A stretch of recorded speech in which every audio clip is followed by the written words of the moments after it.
எந்த சமூக மக்கள் அந்த கம்ப்ளைண்ட்டை கொடுத்தாங்களோ அவங்க மேலேயே சார்ஜ் ஷீட்டை ஃபைல் பண்றாங்க.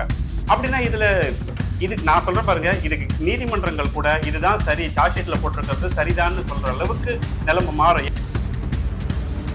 அதுக்கடுத்து 196 போன் செல்போன் வந்து நீங்க பறிமுதல் பண்ணிருக்கீங்க. அங்க இருந்து எங்க பாவங்க ஏழை மக்கள் அங்க கிராமத்துல இருக்கக்கூடியவங்களே மொத்தமே 20 குடும்பமா என்னமோதான். அதுல 196 போன் எப்படி பறிமுதல் பண்ணீங்கன்னு நமக்கு ஒன்றும் புரிய மாட்டேங்குது. அவன் போலீஸ் வேலைக்கு படிச்சு முடிச்சு எவ்வளவு பேஷனோட வராங்க.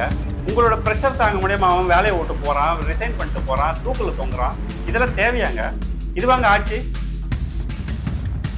மேயர் பிரியா பதவிக்கு வந்த முதல்ல சொன்னது என்ன தெரியுமா? சென்னையில கொசுவெல்லாம் ஒழிக்க போறோம்னு. 4 வருஷம் ஆச்சு. மேடம் என்ன மேடம் பண்ணிட்டு இருக்கீங்க? கொசுவெல்லாம் ஒழிச்சிட்டீங்களா? ஆமா, இவர் அவசரமா ஜாஃபர் சாதிக்கோட போட்டோ கூட நின்று எடுத்த போட்டோலாம் அழைச்சாரு. அதனால எங்களுக்கு அவர் மேல சந்தேகம் இருக்கு. நீங்க வந்து உதயநிதி ஸ்டாலின் எல்லாம் அரெஸ்ட் பண்ணிருக்கணும். ஏன் அன்னைக்கு பண்ணல அந்த கேஸ்ல?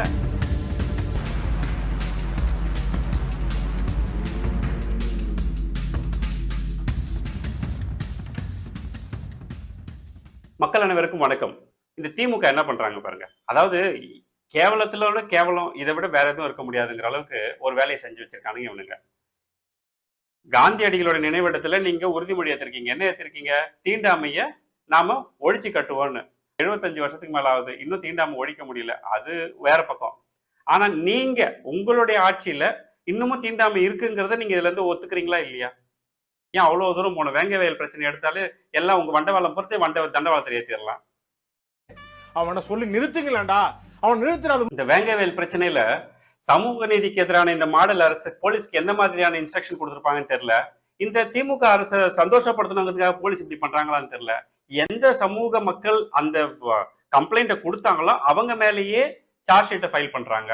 அதான்டா பண்ணி மேய்க்கிறவன பூரா பக்கத்துல வச்ச பத்தியா என் புத்திய சப்பல்ஸ்ல அடிக்க. அப்படின்னா இது நான் சொல்றேன் பாருங்க, இதுக்கு நீதிமன்றங்கள் கூட இதுதான் சரி, சார்ஜ் ஷீட்ல போட்டிருக்கிறது சரிதான்னு சொல்ற அளவுக்கு நிலைமை மாறும். ஏன்னா இன்னைக்கு நிலைமைக்கு இந்த விசாரணை நீதிமன்றங்கள் எல்லாம் பாத்தீங்கன்னா எப்படி செயல்படுறாங்கன்னா, ஆளுங்கட்சிக்கு சாதகமாக தான் செயல்படுறாங்க.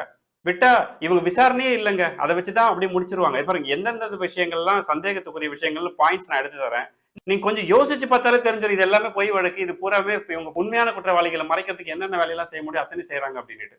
ஒரு ஆர்டரா ஃப்ளோவா போய்கிட்டு இருக்கல, கூட பேசினா மறந்துட மாட்டோம். வேங்கைவேல் பிரச்சனையில என்ன நடந்தது? ஆரம்பத்துல என்ன நடந்ததுன்னா, அந்த ஊர் மக்களுக்கு ஏதோ உடல் உபாதை ஏற்படுவதாக முதல்ல சந்தேகிக்கப்பட்டது. கரெக்டா? அதுக்கு அடுத்து தானே அது என்னதான் பிரச்சனை இருக்கும், ஒருவேளை தண்ணி தொட்டியில் ஏதாவது பிரச்சனையா, ஏதாவது பள்ளியோ பூச்சோ விழுந்து இறந்துருக்கலாம் அப்படிங்கிற ஒரு சந்தேகத்தின் அடிப்படையில சில இளைஞர்கள் அதுல ஏறி பாக்குறாங்க. ஏறி பார்த்து போட்டோ எடுக்கிறாங்க. போட்டோ எடுத்ததை மட்டுமே வச்சுக்கிட்டு என்ன திரும்ப கடை கட்டி வச்சிருக்காங்க, அந்த குறிப்பிட்ட தேதிக்கு 7:30 மணிக்கு முன்னாடி மலம் கலக்கப்படவே இல்லை அப்படிங்கிறாங்க. தண்ணி வந்து யாருக்குமே டிஸ்ட்ரிபியூட்டே பண்ணல அப்படிங்கிறாங்க. ஏற்கனவே பிரச்சனைன்னு தான் ஏரியே பார்த்தோம். ஆனா தண்ணியை டிஸ்ட்ரிபியூட்டே பண்ணலன்னு எப்படி சொல்றீங்க? நாங்க ரொம்ப கேவலமான ஆளு. கேவலமான ஆளுனா எந்த லெவலுக்கு இறங்கி அடிமட்ட வரைக்கும் போய் அலசுவோம். இதுக்கு சாட்சி வேற. 389 பேர்கிட்ட விசாரிச்சாங்களா? 389 பேர் என்ன பார்த்துட்டா இருந்தாங்க என்ன நடந்ததுன்னுட்டு. விசாரிச்சவங்க பேரெல்லாம் சாட்சியா சேர்க்க கூடாதுங்க. இந்த சம்பவம் நடைபெற்றதை உறுதி செய்யக்கூடிய வகையில் யாராவது இருந்தாங்கன்னா அவங்களதான் நம்ம சாட்சியா சேர்த்துப்போம். இவங்க யார்கிட்ட ரோட்ல போய் விசாரிச்சோம், வீடு வீடா விசாரிச்சோம், ஒரு வீட்டுல 5 பேர் இருந்தா 5 பேர் சாட்சி அப்படின்னு எடுத்துப்பாங்க. இவங்க யாராவது ஒருத்தராவது கோர்ட்ல ஏறி பதில் சொல்லுவாங்களா? ஆமா இந்த பசங்க தான் பண்ணான்னு சொல்லுவாங்களா? ஒருத்தர் சொல்ல மாட்டான். அடுத்தடுத்த பாயிண்ட்டுக்கு வரேன். அதுக்கடுத்து 196 போன் செல்போன் வந்து நீங்க பறிமுதல் பண்ணிருக்கீங்க. அங்க இருந்து எங்க பாவங்க ஏழை மக்கள் அங்க கிராமத்துல இருக்கக்கூடியவங்களே மொத்தமே 20 குடும்பமா என்னமோதான். அதுல 196 போன் எப்படி பறிமுதல் பண்ணீங்கன்னு நமக்கு ஒன்றும் புரிய மாட்டேங்குது. ரொம்ப நேரம் நிக்கிறாங்க. மூணாவது 31 பேருடைய டிஎன்ஏ விசாரணை. டிஎன்ஏல ஒருத்தரோட டிஎன்ஏ கூட இங்க கலக்கப்பட்ட மலத்தோட ஒத்து போகவில்லைங்கிறது உங்களுடைய தரப்பு. அப்போ இதை செஞ்ச எல்லாமே வேஸ்ட், டைம் வேஸ்ட் இல்லையா? அப்போ கடைசியா கன்க்ளூஷனுக்கு எங்க வராங்க தெரியுமா? இப்ப இவங்க யார் மேல குற்றம் சுமத்தி இருக்காங்களோ அவர் வந்து அவங்க அத்தைகிட்டையும் அவங்களுடைய சம்பந்தப்பட்டவங்களுக்கு உறவினர்கள்ட்ட பேசுறத எடுத்து பாத்தீங்கன்னா அவங்க என்ன சொல்றாங்க? அவங்க அடிச்சு கேட்பாங்க, ஒத்துக்காதன்றாங்க. சரிங்க, அதாவது இந்த குற்றத்தை ஒத்துக்கோ, காசு கொடுக்குறேன்னு சொன்னதாகவும் அந்த பையனே வேற ஒரு வீடியோல சொல்லியிருக்கான். அப்ப அடிச்சு கேட்டாலும் நீ ஒத்துக்காத, இந்த மாதிரி காசுக்காகவோ இந்த மாதிரி விஷயத்துக்கு நீ ஆசைப்பட்டு பொய்யான வழக்கை நீ வாங்கிக்காதன்னு ஏன் ஒரு உறவினர் சொல்லக்கூடாதா? நீங்க வீடியோ ரிலீஸ் பண்ணவங்களோ இல்ல ஆடியோ ரிலீஸ் பண்ணவங்க முழு ஆடியோவை ரிலீஸ் பண்ண வேண்டியது தானே? அப்ப புரிஞ்சிடும்ல. எங்கேயுமே இங்க அந்த பையன் தப்பு பண்ணதுக்கான எந்த பாயிண்ட்ஸுமே இல்ல. வெறும் இவங்களோட அனுமானத்தின் அடிப்படையிலேயே நீங்க இப்ப தீர்ப்பு கொடுக்க போறீங்க. ஜட்ஜும் ரெடி ஆயிட்டாரு தீர்ப்பு கொடுக்கறதுக்கு. உண்மைதான், நான் பாயிண்ட் சொல்றேன் கேட்டுக்குங்க. ஜட்ஜும் கிட்டத்தட்ட ரெடி ஆயிட்டாரு. இனிமே நடக்க போற அத்தனை விசாரணைகளும் வேஸ்ட். நோய் என்ன நீ பைத்தியக்காரனாவே நினைச்சிருக்கிறல்ல நீ? இது உயர்நீதிமன்றத்தில் மட்டும்தான் இந்த பிரச்சனைக்கு தீர்வு காணப்படும். வேணா நீங்க எழுதி வச்சுக்கோங்க, இந்த பிரச்சனைக்கு ஒண்ணுமே பண்ண முடியாது.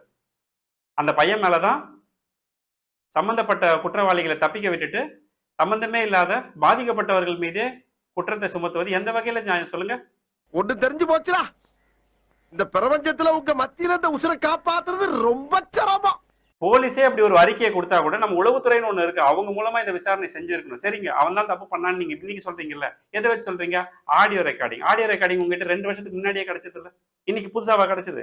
அப்ப 2 வருஷத்துக்கு முன்னாடியே போலீஸ்க்கு நல்லா தெரியும் இந்த ஆடியோ ரெக்கார்டிங் படி பார்த்தா அவன் குற்றவாளி இல்லைன்னு. சரி, ஒரு கட்டத்துல கண்டுபிடிச்சிடலாம் நீங்க வெயிட் பண்ணிருக்கீங்க. இன்னைக்கு பிரஷர் அதிகமான உடனே கேஸை க்ளோஸ் பண்றதுக்கு என்ன வழியை ஃபாலோ பண்றீங்க? அப்ப இது என்ன நடக்கும்னா, விசாரணை நீதிமன்றத்துல இவன் தான் குற்றவாளின்னு சொல்லிட்டு அதுக்கப்புறமா மேல்முறையீடு பண்றதுக்கோ அல்லது வழக்கை வாபஸ் வாங்கறதுக்கான ஏற்பாடுகளை செய்வாங்கிறது தான் இங்க நிதர்சனம். இந்த இவனுக்கு ஒரு சீட் எடுத்து பாருங்க ஐயா, வெறும் பொய்யா சொல்லிக்கிட்டு தெரியலாம். இதை செய்யறதுக்கா சார் உங்களுக்கு கவர்மெண்ட் ஃபார்ம் பண்ணி கொடுத்துருக்காங்க? 4 வருஷமா இந்த வேலையை தானே செஞ்சுட்டு இருக்கீங்க. சமூக நீதி, பெண்களுக்கு பாதுகாப்பு, இந்த மாதிரி ஏதாவது ஆளுநர் பேசினா உடனே நம்மளுடைய சென்னை மேயர் பிரியா அவங்க கொதிச்சு எழுந்து வெளியே வராங்க. உங்களோட கொதிப்பெல்லாம் கொஞ்சம் அடக்கிட்டு நான் 2 கேள்வி கேட்கறேன், நீங்க பதில் சொல்லுங்க.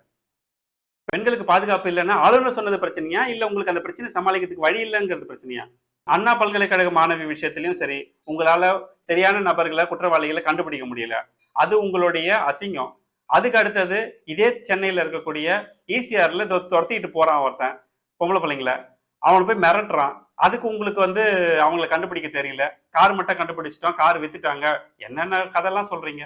அடுத்தது வேங்கவேல் பிரச்சனை. நான் தான் சொல்றேனே, இந்த எந்த பிரச்சனைக்கும் பாதிக்கப்பட்டவர்களுக்கு நிவாரணம் கிடைக்க போவதே இல்லை. திமுக அரசாங்கத்தின் மூலமாக இந்த பாதிக்கப்பட்டவர்களுக்கு நிவாரணம் கிடைக்க போவதே இல்லை. இவங்க பூரா பேர் இந்த பொய்யை சொல்லிட்டு திரிவானுங்க. அப்புறம் எதுக்கு நீங்க போய் காந்தியடிகளுடைய நினைவு அன்னைக்கு போய் உறுதிமொழி ஏத்துக்கிறீங்க, தீண்டாமை ஒழிச்சிருவோம் கிழிச்சிருவோன்னு? நீங்களா எங்க வரீங்க? வெள்ளையும் சொல்லியமா தொப்பையை தள்ளிக்கிட்டு உங்களதான் சலதான வைக்கணும். இங்க சாதாரண உங்களுடைய ஆட்சியில இவ்வளவு கேவலங்கள் நடந்துட்டு இருக்கு, என்னன்னு தட்டி கேட்கறதுக்கு உங்களால முடியலன்னா ஒண்ணு போலீஸை விடணும், போலீஸை ஃப்ரீ ஹேண்டா விடுங்க, அவங்க கண்டுபிடிப்பாங்க. அவங்களே விடுறது கிடையாது.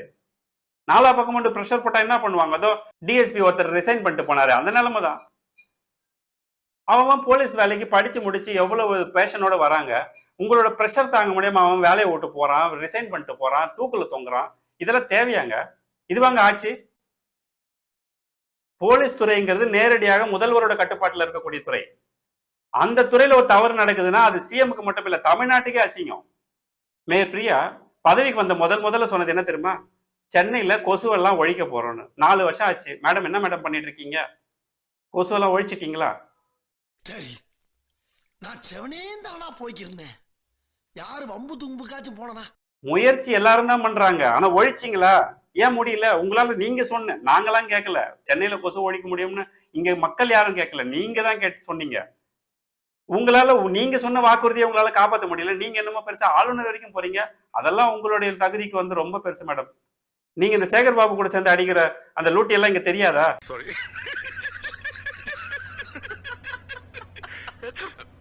உங்க பர்சனலா அது 1000 கடந்துட்டு போகுது, அதை பத்திலாம் நாங்க பேச விரும்பல. குறைஞ்சபட்சம் இந்த நாட்டில் இந்த சென்னையில இருக்கக்கூடிய சின்ன சின்ன பிரச்சனைகளுக்காவது நீங்க குரல் கொடுப்பீங்கன்னு பாக்குறேன். திமிரா பேசுறீங்க எல்லாரும் உட்காந்துக்கிட்டு. அன்னைக்கு சேகர் பாபு அதே தான் பேசுறாரு, உங்க கூட உட்காந்து நின்றுட்டு சென்னையில எந்த இடத்துலயுமே குண்டும் குழியே இல்லை, கண்ணு கட்டி தூரம் வரதுக்கு இல்லைன்றாரு. இன்னும் அவ்வளவு திமிராயிடுச்சு அவங்களுக்கு எல்லாம்.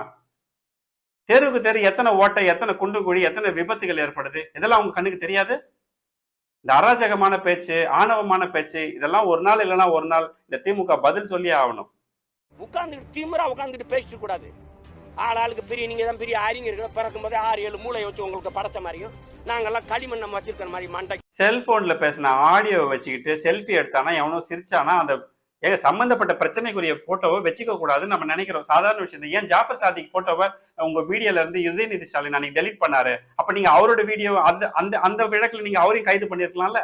ஆமா, இவர் அவசரமா ஜாஃபர் சாதிக்கோட போட்டோவை கூட நின்று எடுத்த போட்டோலாம் அழைச்சாரு, அதனால எங்களுக்கு அவர் மேல சந்தேகம் இருக்கு. நீங்க உதயநிதி ஸ்டாலின் எல்லாம் அரெஸ்ட் பண்ணிருக்கணும். ஏன் அன்னைக்கு பண்ணல அந்த கேஸ்ல? இன்னைக்கு இந்த பையன் பாவம், அவன் எடுத்த செல்ஃபி இதெல்லாம் தேவையில்லடா, இதெல்லாம் இருந்தா உனக்கு தேவையில்லாத கேள்வி வரும், அதெல்லாம் டெலிட் பண்றான்னு யாருன்னா சொல்லியிருப்பாங்க. அவன் நல்ல எண்ணத்துல கூட டெலிட் பண்ணிருக்கலாம். தேவையில்லாத பிரச்சனை. இதோ பாருங்க, ஒண்ணுமே இல்லாத விஷயத்த பெரிய விஷயமா ஆக்கிட்டீங்க. அவன் தான் கலந்தாங்கிறதுக்கு ஏதாவது வீடியோ இருக்கா, ஆடியோ இருக்கா? எதுவுமே இல்லை. சாட்சி இருக்கா? எதுவுமே இல்லை. இப்ப எதுவுமே இல்லாத ஒரு வழக்குல எப்படிங்க ஒரு குற்றவாளி நீங்க ஃப்ரேம் பண்றீங்க? ரிஸ்க் எடுக்கிறலாம் எனக்கு ரஸ்க் சாப்பிடுற மாதிரி. இதுல கூட சேர்ந்து விசாரணை நீதிமன்றமும் என்ன பண்றாங்க, உங்களுக்கு சேர்ந்து ஜாலரா அடிப்பாங்க. நான் தான் சொல்றேனே, இது அப்படித்தான் நடக்க போகுது. அந்த பசங்க எல்லாரையுமே நிச்சயமா சொல்றேன், ஹைகோர்ட் தான் விடுதலை பண்ணும். ஏன்னா உங்களுக்கு எல்லாம் வெக்கமா இல்லையா? இதான் கவர்மெண்ட் நடத்துறதா? சமூக நீதியை காப்பாத்துற, தீண்டாமையை ஒழிக்கிறேன் தயவு செஞ்சு சொல்றேன், மக்களுக்கு சொல்றேன். இந்த திராவிட திருட்டு கூட்டத்தை தயவு செஞ்சு இந்த 2026 வீட்டுக்கு அனுப்புற வழியை பாருங்க. இதுக்கு மேல தமிழகம் தாங்காது. நன்றி, வணக்கம்.